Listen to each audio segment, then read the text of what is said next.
What's up guys, it's Lord of the Cubes, and today I'm going to be unboxing the DianSheng Galaxy Cluster.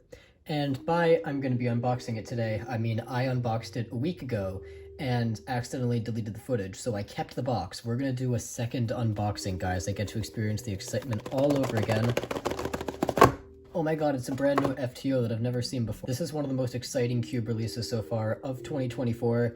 I'm so glad to finally have this, and this is honestly incredible. To put all this into perspective, until this came out, the best octahedron we had was this Lan, this piece of crap. I can't even imagine turning without the corner cutting. Now I've already been spoiled by this. It also comes with some spare springs, which I'm told make it tighter, but I haven't personally tried it out yet. And instructions on how to solve it. Now these instructions use piecewise commutators, which is a little interesting.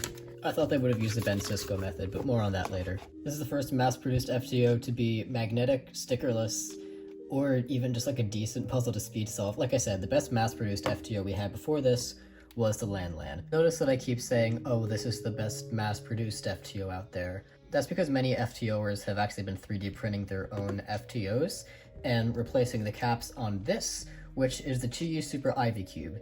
You might be saying, Lord of the Cubes, what the hell does this have to do with FTO? If you look at it at a certain angle, you'll see they're actually shape mods of one another. So this center corresponds with this corner. These pedal pieces are still pedal pieces, but they're like triangular here, and then the edge pieces are still edge pieces, but they're like kind of flipped, if that makes any sense. If you rotate the one corner of a Rex cube and one corner of an FTO, you'll see they're actually the same. Now, before the DianSheng FTO came out, what people would do was they would take the Chi Super Ivy Cube, and as you can see, it turns way better than whatever the heck this is supposed to be. Lan sucks. They would cut the outer parts off, add their own caps to make it an FTO, magnetize it usually. However, since you need a 3D printer to make this, technology like this wasn't really accessible for most people, so I'm just happy that we have so much better hardware now. To compare these two octahedra, let's see how fast I can do a sexy move on each one. Alright, 1, 2, 3, and that's with my crappy turning. Now let's do the Lan. 1, 2, 3. It's like falling apart over here. But if you're watching this video, you might not even know what an FTO is. Let's get into that real quick. FTO stands for face turning octahedron. This puzzle is in the shape of an octahedron, and it is in fact face-turning. There are multiple different kinds of face-turning octahedra that are possible with only one cut, but this one is cut perfectly so that these centers are not visible, so it looks like a pyraminx on the faces. However, if you look at the puzzle itself, it actually is kind of like the compound of two pyraminxes. The faces are split into two orbits. Each face can only interact with faces adjacent to it, so there's one orbit here which is white, gray, green, and orange, and one orbit which is purple, blue, red, and yellow. As you can see, you'll never get a white tile to be next to a blue face, nor a yellow face. It's just not possible. That's not how the pieces move. And if you only turn one orbit of faces, you'll basically end up with the equivalent of a pyraminx, but on an octahedron. This type of shape mod has been made by Tony Fisher. It's called the Octaminx, and so in that sense you can kind of think of the FTO as two overlaid octaminxes. And one method of solving the FTO is actually by reducing it into an octaminx. However, that's kind of like using reduction on 4x4. The method that most beginners learn is more similar to Yao, and it's called the Ben Cisco method. So with the Ben Cisco method, the first thing that you do is create one full hexagon of pieces. Kind of like this, like making the first center on Yao. Then after that, you make the next two triples, which are these sets of three pieces, two triangles and one corner, which fit nicely into sort of the edges of the hexagon here. So I see one can be made super easily right here. And this other one, let's just use this one, and that can go in there. Don't make the third triple around the white hexagon yet. This is like making cross -1 on Yao so that you can still rotate these centers around to make the last centers. And making these last three centers / hexagons is exactly what we're going to do next. In this case, I'm going to start off with the green center. And then for the last two centers, I'll be making the orange and gray centers.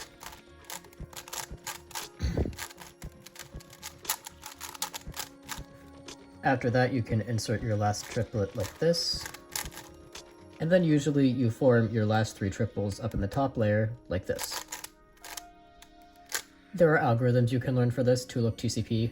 I have not learned them yet, but I've heard that it's good for beginners to learn them. And then on 2 out of 3 solves, you'll end up with a U-perm sort of thing like this that you can do with one simple algorithm, and then your FTO is solved. Now, as you've probably been able to tell, I'm not very fast at FTO. In fact, more experienced solvers have complained about a popping problem with this, but I've only actually encountered a few pops myself, and they could all have been fixed just by putting pieces back in. But again, I don't think I'm really fast enough to have that problem. That said, my times practicing with my landline FTO were really bad. I was averaging like 220-ish maybe, and my best was a really lucky 131. Now that I have the DianSheng, I'm averaging around like 105, 110, and my PB is 40 seconds. So if that doesn't demonstrate the difference in quality, I don't know what does. And I think a big part of that is just practice, because practicing with the landline made me want to throw it at a wall. And I do want to take a bit to talk about the color scheme as well. In fact, I have a whole separate video on FTO color schemes, but basically FTO color schemes are more important than pretty much color schemes on any other puzzle because of the orbits that I mentioned earlier. These blue pieces can only interact with like the purple, red, yellow, you know. And in that other video, I endorsed this color scheme used by the MF8 octahedra. The one I used as an example here is the master FTO, which, by the way, I would not recommend this. This turns like crap. This layer is worse than the landland, and this is just really bad. Maybe I haven't broken it in enough. I've only done one solve. I don't know, I've only solved it once. But the point is, this color scheme basically is exactly what I would want out of an octahedron color scheme. It has opposite colors being similar, and the orbits are really high contrast. You've got blue, red, pink, and yellow, and then green, orange, purple, white. All of those colors in their orbits are different enough to contrast well and don't create any confusion. Meanwhile, the landland has all the cool colors in the same orbit, blue, green, and purple, along with yellow. Then you've got orange and red, not great, and light gray and white, really not great. Now the DianSheng scheme is almost the same as the landland's color scheme, but what they did was they swapped red and green, which fixed almost every issue that the landland had, actually. The only complaints I have with this is blue and purple are still in the same orbit, so if you're slightly colorblind, that could be confusing. And gray and white are still in the same orbit, but gray here isn't the same light gray you saw on the landland. It is a much darker gray. It actually looks kind of ugly, it's almost like a brown. A lot of people have complained about that too. What I would prefer to do is make it like the MF8 scheme by using pink here and purple here, but this is really good, and the majority of the FTO community actually voted on this, so maybe I just shouldn't talk, because this is like considered the better color scheme by faster solvers than me. This is all I've been grinding for like a week straight. Would highly recommend this puzzle. And if you guys want to see me solving FTO kind of badly, I did compete in the DianSheng FTO contest. You can see a link to my times there in the description. It'll probably be unlisted by the time this video goes out. But yeah, would highly recommend going to buy this puzzle. It's available on Cubicle, Speedcube Shop, pretty much everywhere, honestly. Since this is such a unique solving experience, many people want this to be the next WCA event.